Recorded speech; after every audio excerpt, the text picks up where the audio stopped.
بسم اللہ الرحمن الرحیم الحمد للہ رب العالمین وصلی اللہ علی محمد وآلہ الطاہرین ولعنۃ اللہ علی اعدائہم اجمعین۔ موضوع گفتگو نماز پڑھنے والے شخص کے لباس کی شرائط۔ اب تک ہماری گفتگو کا موضوع رہا نماز پڑھنے والے کے لیے کتنا جسم چھپانا واجب ہے۔ اب ہماری گفتگو کا عنوان ہے نماز پڑھنے والے شخص کے لباس کی شرائط۔ 6 شرائط ہیں نماز پڑھنے والے شخص کے لباس کے لیے، جن میں سے پہلی شرط یہ کہ اس کا لباس پاک ہو، دوسری شرط یہ کہ اس کا لباس مباح ہو یعنی غصبی نہ ہو، چوری کا نہ ہو، کسی کا اس میں حق نہ مارا گیا ہو، تیسری شرط یہ کہ اس کا لباس مردار حیوان کے اجزاء کا نہ ہو، اور چوتھی شرط یہ کہ حرام گوشت جانور کے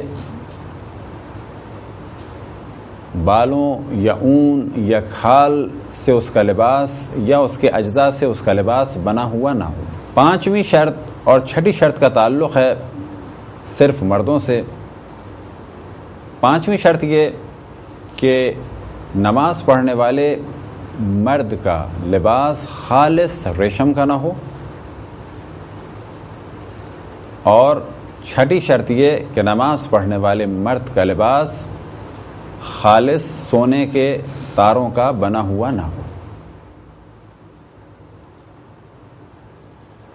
البتہ یہ ذہن میں رکھیں کہ نماز کے علاوہ بھی مرد کے لیے ریشم کا استعمال یعنی خالص ریشم کا لباس پہننا اور سونے سے بنے ہوئے لباس کا استعمال حرام ہے۔